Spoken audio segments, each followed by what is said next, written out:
Welcome back. You're listening to the discussion Modern Government, Cyber Analytics, sponsored by KPMG on Federal News Network. I'm your host, Jason Miller. My guest today is Viral Chadha, the Principal and Head of Artificial Intelligence, Analytics, and Engineering for Government Sector at KPMG. Now, Viral, before break, we're talking about the problem, and you laid out almost a maturity model of sorts around cyber analytics. So where do agencies start? We always say they're never at 0, they're never at 100, they're always somewhere in the continuum. But if an agency is listening to this, what are some good recommendations to really start taking advantage of that data? Yeah, Jason. So, first and foremost, we have to understand that cyber analytics is more than a technology procurement. It's a journey requiring a clear strategy and a roadmap to guide this transformation step by step. So to lay down that strategy and create that roadmap is very essential. We then recommend agencies establish a matrix program as the first step in the cyber analytics journey. This phase involves, creating a comprehensive data catalog, creating informative matrix, identifying, required sources that the matrix will be derived from, needed transformations, and defining risk indicators for reporting. Defining a data engineering pipeline to automate these metrics and dashboard creation so that they are refreshed on a continuous basis and provide the insight which is in real time appropriate. This is the fastest way for agencies to understand cyber risk with data evidence and plan for better risk management. Again, I'll give you another example where we helped a worldwide e-commerce company monitor a set of risk matrix related to their vulnerability remediation efforts and Windows patching program. Using the operational level dashboards and gaining the visibility, they were able to identify trends that led to a dramatic reduction of a couple of software package-specific vulnerabilities by more than 90%. Just in the first couple of months. That's a humongous impact just by having that sort of visibility, and executives can ask the questions, why is this happening? Why haven't we taken steps? What can we do? That energy being channelized in that focused area can drive results fairly quickly. Once that is done, meaning after the matrix program is maturing, the next step is to leverage advanced analytics to solve agencies' most urgent business problems in securing the systems and infrastructure. This phase will continue to build upon the data pipeline and insights from the prior steps that we talked about, and follow an iterative machine learning model development approach with feature engineering, model training, model governance, model deployment, and prediction.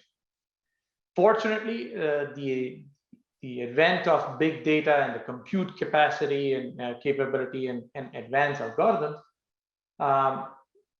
governments and companies now have ways to counteract cyber threats. Advanced capabilities can detect anomalous employee actions that deviate from peer group practices or their own previous behavior. Such behavioral analytics allow agencies to flag suspicious, let's say, emails or badge check-ins or downloads or access to unauthorized sites and assets, or even attempt to access those sites and assets. It helps us in identifying deviations from pattern of normal and expected behavior, whether that's web traffic for those employees or contractors while browsing the network, or the network package content across the servers. So that's how AI is able to play an increasingly critical role in preventing, detecting, and remediating cyber threats. With big data, these models can detect numerical and categorical outliers, perform time series forecasting, so on and so forth, all with the end goal of uncovering anomalies indicative of a cyber threat, even if that cyber threat has never been encountered before. So that, again, addressing the unknown unknowns. So these are all the technical aspects to the problem solving. Next, most important thing is governance. Agencies might not capitalize on the technology and infrastructure without factual data and model governance process. For example, to combat insider threats, behavioral analytics using ML algorithms show the power by looking at transactional level record for a given identity and scoring for the risk. However, when collecting and mining the data around a person, individual, drawing the line between the privacy violation and the effectiveness of monitoring behavior, it's a balancing act, and that's where you need a very clearly well-defined governance model. Lastly, all cyber analytic solutions need to scale fast and evolve continuously. Leveraging DevSecOps as part of the operationalizing cyber analytics, it requires new skills to avoid what I call a proof of concept trap. Additionally, a successful analytics solution should smoothly integrate with agencies' existing data warehouse or a ticketing system or overall analytics platform. It should keep the human in the loop for cyber subject matter expertise and ultimately critical decision making. All right, there's a lot to unpack there. So let me just back up for a second here. And I think the one, appreciate the example again of the worldwide e-commerce company and reducing kind of some of that risk by 90%. The matrix piece is, so it sounds to me like you got to understand where you want to go. So your as is, your 2B, we'll get a little nerdy on enterprise architecture, but then the next step sounds to me like you got to understand your data. Is that really the biggest challenge for agencies? Because they don't sometimes know where their data exists. What is the data? How clean the data is? Is it dirty data? All that starts to play into it. Is from your perspective, is that the biggest challenge they face? That is one of the biggest challenges. That is correct. And from a challenge perspective, or the speed of adoption perspective, this, like we discussed before, is not just a technology problem. It's a multidisciplinary skill set. And right now, in current times, where US is experiencing a significant talent shortage, because this field, cyber analytics, requires capability across cyber, across data engineering, across cloud in many instances, as well as advanced analytics and software side, including governance.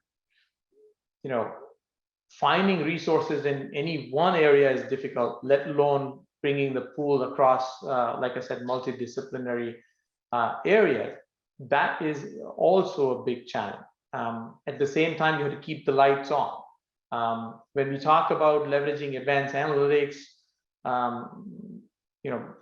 like I mentioned before, companies already have a plethora of tool set at their disposal, and every tool today promises to provide some sort of analytics, but again, it is siloed. And so a lot of analysts are drowning in what I call alert fatigue, which is, they get hundreds of thousands of alerts.